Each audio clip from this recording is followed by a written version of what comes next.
Hey everyone, and welcome to another deep dive. Today we're going to be looking at something I think we all think about a lot, and that's rejuvenation and living longer. Feeling and looking younger, living longer, all that good stuff. And we've got a really interesting and diverse set of sources here. We've got everything from, kind of mindset stuff to some really out there technology. So I think it's going to be a really fun exploration. Yeah, it's a really interesting mix. And one of the things that I was struck by going through this material was just how much emphasis there's on the power of our thoughts. Like it's not just, feel good stuff. It's like there's a real impact on our health and lifespan. Yeah, that's something that I noticed too. One of the sources even pointed out that optimism can decrease the risk of heart attacks. It's wild. It's like our brains can actually, help keep us healthy. Yeah, and they found that optimists tend to have lower levels of inflammation throughout the body, which is really interesting because inflammation is a major contributor to so many different chronic diseases. So it seems like this positive outlook can actually help regulate our biological processes. So it's not just wishful thinking. Yeah. There's actual science behind this. Yeah. But what about for those of us who aren't naturally optimistic? Are we just out of luck? No, not at all. Actually, a lot of these sources provided some pretty practical steps for how we can cultivate a more positive mindset. And it's not about denying negativity or anything like that. It's more about understanding it and addressing it. One of the techniques I saw that I thought was interesting was this 3-step process. The first step is to acknowledge that you're having these negative thoughts and just notice them without judgment. Okay, so that's a good first step. Yeah. What about the next step? So then the next step is to kind of dive in a little deeper and ask yourself, why are these thoughts coming up? What am I really worried about? And this encourages you to really examine those anxieties, and you might realize that you're catastrophizing or, focusing on a worst case scenario that's not really likely. Right. So it's about getting some perspective. Exactly. And then the final step is to actually talk to someone that you trust about these things. Could be a friend, family member, a therapist, anyone who can offer support and a fresh perspective. Because a lot of times just voicing these concerns out loud can really help to lessen their grip. Yeah, just getting it out there. I know for me, that helps a lot. Just talking to a friend, it makes a huge difference. It's a powerful tool, for sure. Now, beyond just, our internal landscape, the sources also talked a lot about our external world, how that impacts our longevity. Specifically, they talked about our jobs and the environment that we're in. Right. And this is where things get really interesting, I thought. One source even mentioned that life expectancy can vary by over a decade based on things like occupation and socioeconomic status. Right. It's huge. It really makes you think about how important it is to find work that we enjoy. And it's not just about happiness, it's about reducing stress, minimizing our exposure to toxins, all those things that contribute to our well-being. It really makes you think twice about that stressful commute or, the air quality in your office or whatever. For sure. Now let's shift gears a little bit and talk about some practical techniques that the sources mentioned for rejuvenation. One that I thought was really interesting was meditation. There's just so much research now that supports how effective meditation can be for combating stress and anxiety, which, as we talked about, are huge factors in aging. Yeah, I've tried to get into meditation a bit here and there. I'm always curious about different techniques. Did the sources mention any specific ones? Yeah, definitely. One that I thought was really cool focuses on just observing your thoughts. So you find a quiet spot, you get comfortable, close your eyes, and you just watch those thoughts come and go without any judgment. That sounds simple enough in theory, but I imagine it's a lot harder to actually put into practice. Oh, for sure. It takes practice. But the benefits are pretty amazing. There's even been studies that show that regular meditation can help protect against cognitive decline and diseases like Alzheimer's. Really? That's pretty remarkable. So now for something completely different, one source talked about this thing called whole body vibration, or WBV. Have you ever heard of this? Yeah, it's actually really fascinating. It's this technique where you basically shake your body in specific ways to improve your circulation, your muscle strength and flexibility. Shake your body. That sounds a little bit out there. I know it might sound strange, but it's actually something that's been practiced in indigenous cultures around the world for centuries. They call it WBV dance. And it involves all this rhythmic shaking or bouncing that activates your whole body. Huh. I love that there's this ancient wisdom behind this seemingly new technique. So do you need a fancy machine for this? Or can you just do the dance and get the same benefits? You can definitely get a lot of the same benefits from the dance. It's totally accessible. Of course, there are WBV machines out there if you prefer a more structured approach. But the core principle is the same. So what kind of benefits are we talking about here? Well, besides the things I already mentioned, it can also improve lymphatic drainage, which is super important for detoxification. And there's even some evidence that it can reduce cellulite and contribute to weight loss. Well, that covers a lot of bases. Yeah. Before we move on, I want to touch on this thing we saw called inversion therapy. It was mentioned, but not really explained in detail. Oh, yeah. Inversion therapy is basically just positioning your head lower than your heart. So, like hanging upside down. Okay, yeah, I've seen people do that in yoga. What's so good about it? Well, it turns out there are a lot of benefits. It can help with back pain, improve breathing, and even enhance digestion. One source even mentioned that it can improve posture, mood, and even hair health by increasing circulation. Wow, I never would have guessed that hanging upside down could have so many positive effects. Mm. Are there any simple inversion exercises you can do at home, like without any special equipment or anything? Yeah, for sure. Something as simple as lying on your back with your legs up against the wall can provide a gentle inversion.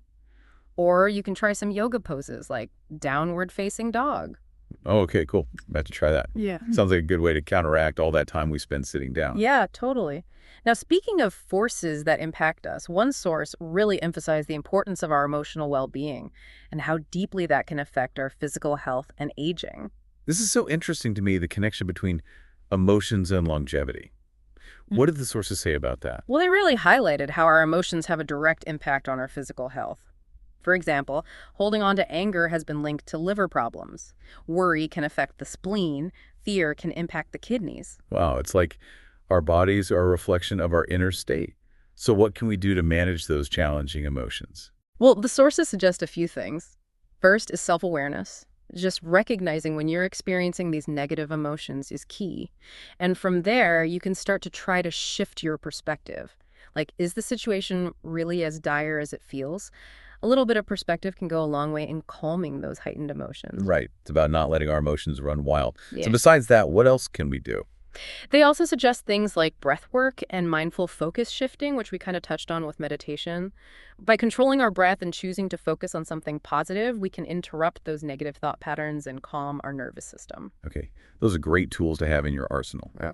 Now, switching gears a little bit to something more tangible, let's talk about the role of food and cleansing in rejuvenation. What did the sources recommend in terms of diet? Well, they were pretty consistent in advocating for a diet centered around whole, unprocessed foods. So that means cutting out processed foods, refined oils, and salad dressings, and limiting dairy products unless they're raw. So it's all about getting back to basics with real, natural ingredients. Did they get more specific than that? Yeah, they emphasized the importance of reducing our carbohydrate and salt intake while increasing our consumption of raw fruits and vegetables. They also suggested cutting back on bread unless it's made from stone-ground whole grains. It's a pretty clear message. Nourish your body with real food. What about cleansing? Did they mention any specific methods? Yeah, they discussed juice fasting as a way to detoxify the body and support the immune system.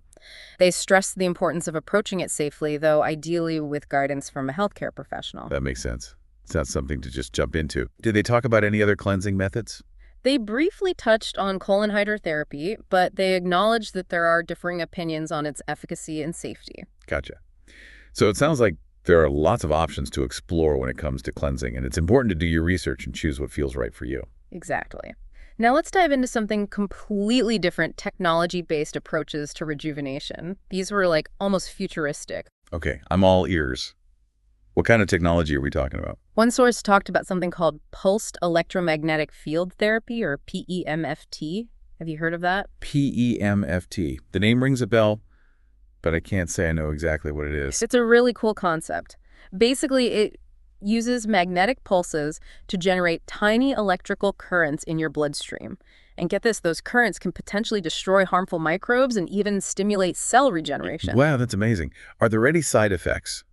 Well, the source claimed that it's non-invasive and has no adverse effects on healthy cells. They also talked about a technique called blood electrification, which uses weak electrical currents to further purify the blood. It's like giving your blood a little electric boost. Right. And then there's HHO-charged water. HHO. Not familiar with that one. It's basically water that's been infused with hydrogen and oxygen gas, a mixture known as Brown's gas. It's produced through a process called electrolysis, and it has potential benefits for hydration, detoxification, and even skin health. These technologies really are like something out of a sci-fi movie. Makes you wonder what else is out there. I know, right? Now, before we move on, I have to ask you about something that really piqued my interest, this concept of orgone. It's a term I've heard before, but I never really understood it. Yeah, I was intrigued by this one too. What did the sources say about it? Well, they described it as this universal life force energy that can have both positive and negative effects. Okay, that makes sense. But what does it have to do with rejuvenation and longevity?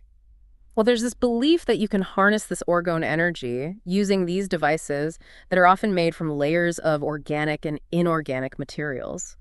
And these devices are said to transform negative energy into positive energy, kind of like energetic air purifiers. Interesting. What kind of benefits do they claim to offer? They're believed to enhance meditation, clear energetic blockages, and promote emotional healing. Hmm. That sounds a little far out there, but I'm open to it. It definitely requires an open mind. Hmm. Have you ever encountered this idea of orgone energy before? I can't say that I have. But I'm always fascinated by new ideas, especially ones that challenge conventional thinking. That's the spirit. Now, finally, we come to probably the most mind-bending topic of all, the nature of time and aging. Okay, this is where I might need you to hold my hand a little bit. Time and aging are pretty big concepts to wrap my head around. Don't worry, we'll take it slow. Mm-hmm.